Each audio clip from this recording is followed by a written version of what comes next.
Israël, comment ça marche ? Vous allez adorer comprendre Israël. Israël, comment ça marche ? Sur Studio Kalita. Salut, bienvenue. Nous sommes ensemble pour une nouvelle émission. Cette fois-ci, Israël, comment ça marche ? On va parler de crédit, de rachat de crédit immobilier. Mais non, ne déprimez pas, on va vous aider. Grâce à Dieu, on peut dire ça. C'est pas moi qui vais vous donner des conseils, mais c'est Arnaud Sayeg, voilà, qui est ancien banquier, qui a dirigé le département étranger pour les crédits immobiliers de la banque Leumi et qui connaît ça par cœur, puisqu'il se sait son quotidien au sein du cabinet de courtage, dont j'ai oublié le nom. KNE. Voilà, KNE, c'est dit. Donc, rachat de crédit, ça existe en Israël, évidemment. Bien sûr que ça existe en Israël, le rachat de crédit. Il faut simplement le faire dans les règles de l'art. Voilà, c'est-à-dire tout un process. C'est-à-dire qu'avant de vous empresser de racheter un crédit, de le remplacer par autre chose, assurez-vous d'abord s'il y a des pénalités de remboursement anticipé. D'accord, en général, c'est le cas. Ça dépend. Ça dépend de la formule. Si vous avez contracté une formule à taux fixe, une formule à taux fixe sera soumise, je dis bien soumise, à des pénalités de remboursement anticipé. Ça signifie qu'on ne le sait pas. Ça dépend de quoi ? Au moment où vous allez contracter un crédit en Israël...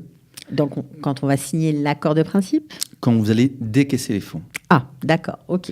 Lorsque vous allez décaisser les fonds, vous avez la Banque centrale d'Israël publie tous les mois ce qu'on appelle le taux moyen sur le marché, le taux moyen de crédit. En partant du principe que ce taux moyen de crédit est à, on va dire, les 3%. Ok. Lorsque vous souhaitez, donc ça c'est au moment où vous avez contracté le crédit, c'est à 3%. Le jour où vous souhaitez rembourser partiellement ou l'intégralité du crédit, la banque va regarder quel est le taux moyen publié également par cette même Banque centrale d'Israël.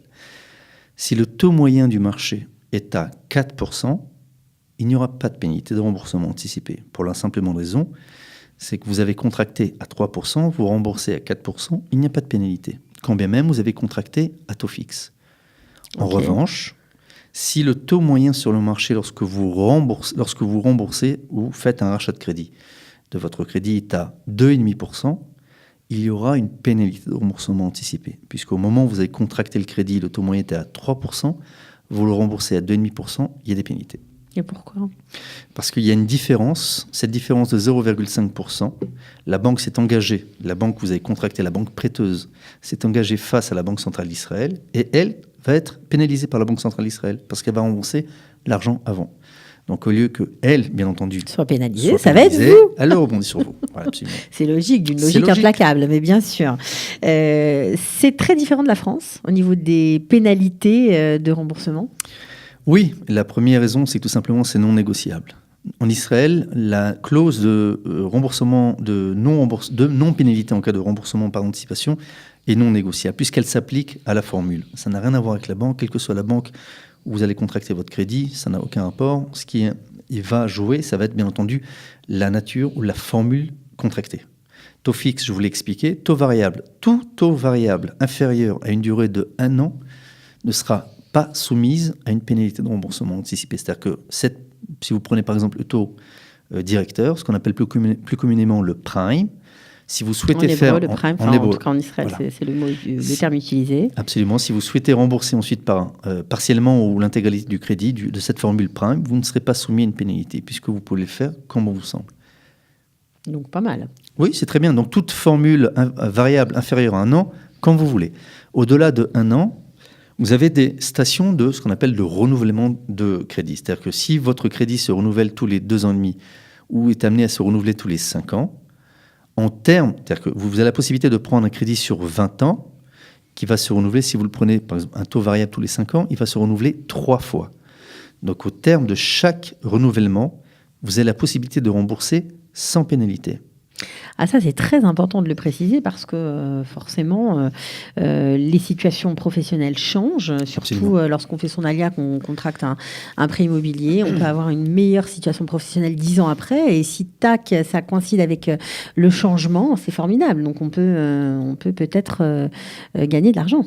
C'est la raison pour laquelle il ne faut pas s'empresser, simplement s'assurer des formules contractées, des taux moyens sur le marché. et de s'assurer qu'effectivement, vous allez switcher, vous allez rembourser ou faire un rachat de crédit et sélectionner une formule qui sera meilleure, le cas échéant. D'accord. Donc ça, c'est le calcul de la pénalité de remboursement anticipé. En fait, c'est pas en fonction des banques, mais c'est en fonction vraiment de la formule, quoi. C'est la Banque centrale d'Israël qui a simplement défini les règles du jeu. Et par conséquent, toutes les banques aujourd'hui, aucune banque ne veut déroger à la règle, et toutes les banques appliquent cette formule.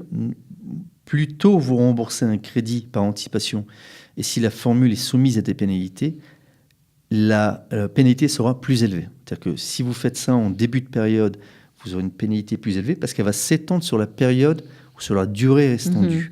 Si vous faites ça en milieu de période ou en fin de période, la pénalité sera réduite. Donc, à prendre ça en considération. Alors, racheter un crédit immobilier, ça peut être intéressant pour des clients. Dans quel cadre, dans quel cas surtout? Écoutez, vous avez la possibilité, par exemple, en Israël, vous avez ce qu'on appelle les Keren Ishtalmut. Ce sont des comptes épargne qui sont fermés pendant 8 ans, et au terme des 8 ans, vous avez la possibilité d'en profiter également sans payer de taxes ou autres. Donc effectivement, si vous souhaitez injecter cet argent à l'intérieur du crédit, rembourser une partie de votre crédit, c'est très intéressant, mais encore faut-il savoir également quelle formule rembourser. C'est la raison pour laquelle, lorsque mes clients sont amenés à faire des remboursements par anticipation, ils me sollicitent de manière à ce qu'on puisse également faire une étude de leur crédit et de s'assurer également quelle est la formule aujourd'hui qui sera le plus intéressante pour eux de rembourser. Alors, lorsqu'on a, par exemple, on va dire, contracté un crédit immobilier pour une résidence principale, et lorsqu'on a aussi acheté, peut-être lorsqu'on était touriste, une résidence secondaire, donc on a 2 crédits qui courent. Si on veut les matcher, en faire qu'un seul pour diminuer les remboursements, c'est possible ?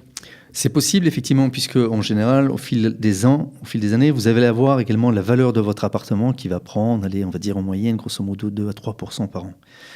Qu'est-ce que fait la banque ? La banque va simplement vous mettre à disposition un financement en fonction de la valeur vénale du bien, la valeur du marché du bien. Et si toutefois, bien entendu, cette valeur ne fait qu'augmenter au fil des ans...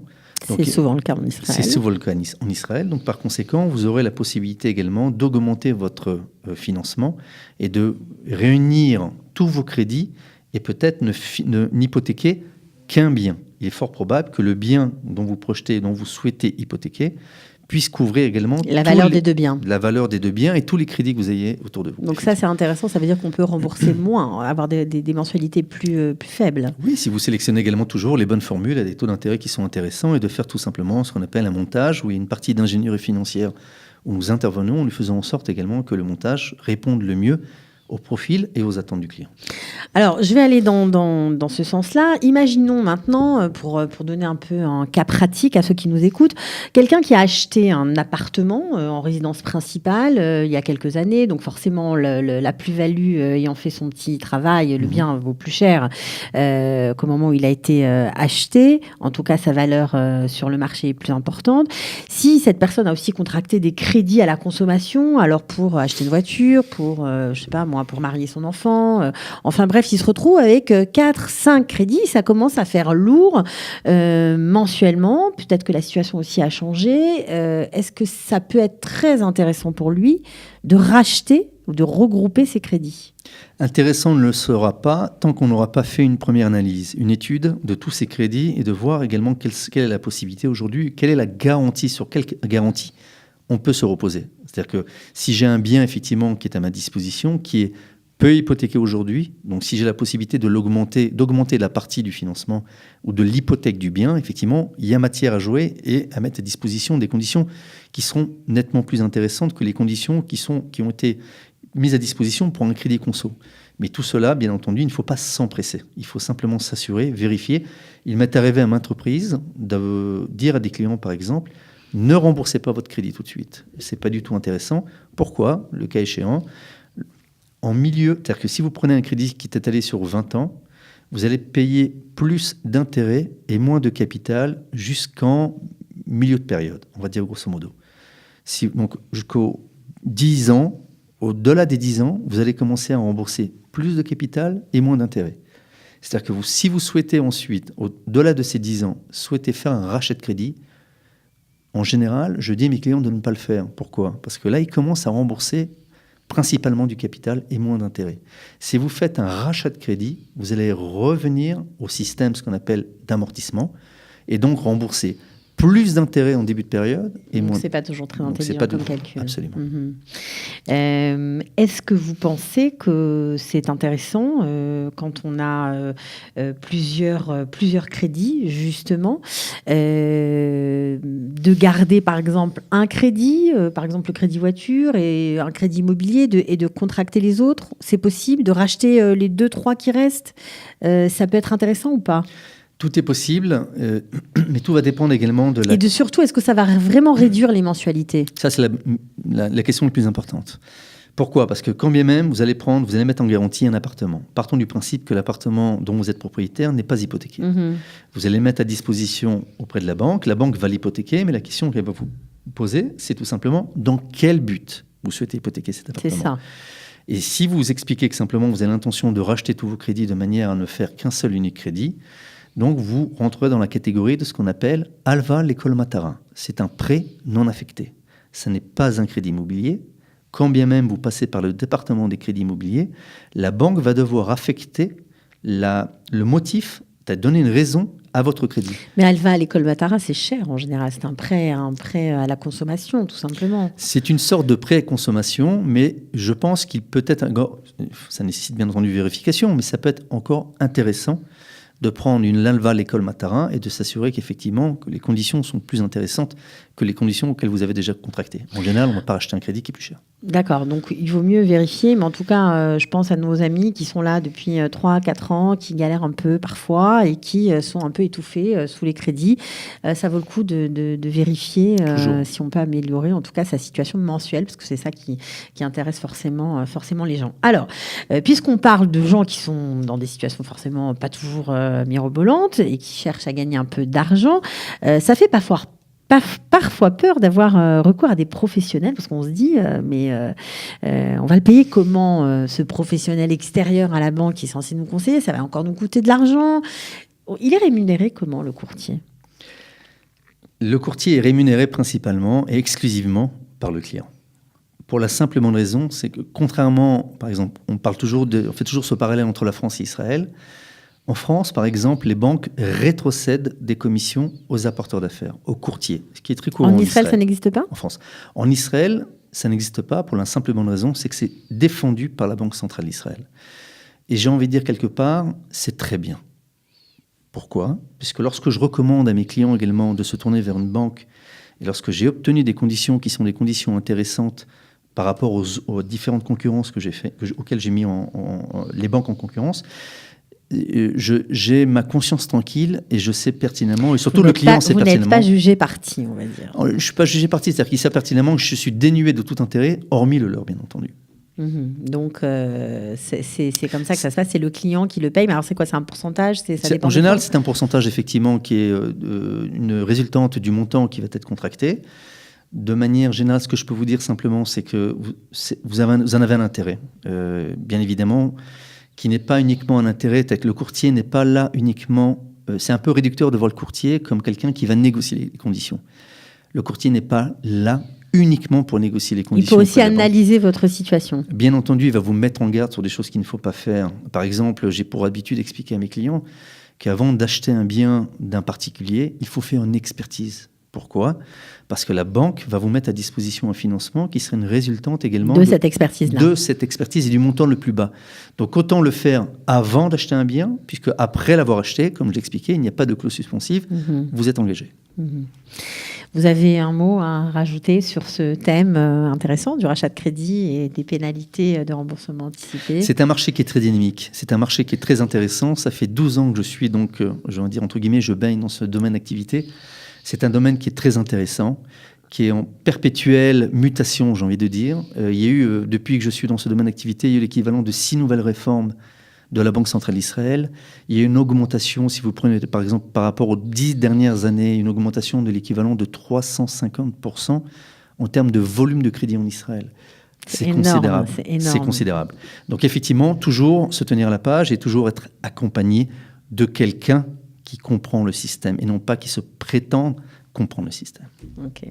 Merci beaucoup Arnaud Sayeg de nous avoir éclairé sur ces thèmes passionnants, il faut le dire, parce que c'est intéressant d'avoir la chance de décrypter, on va dire, les mécanismes aussi bien de la banque, de la finance. C'est pour ça qu'on a pensé que Israël, comment ça marche, ça pourrait aider peut-être ceux qui nous écoutent. En tout cas, c'est ce qu'on souhaite. Merci beaucoup d'être venu jusqu'à nous. Bonjour au port de Tel Aviv, voilà, puisque vous venez de la ville blanche, de la capitale administrative d'Israël. C'est bien en ce moment de le préciser. On se retrouve peut-être pour un prochain numéro. Voilà, merci encore et à très bientôt. À très bientôt, merci à vous.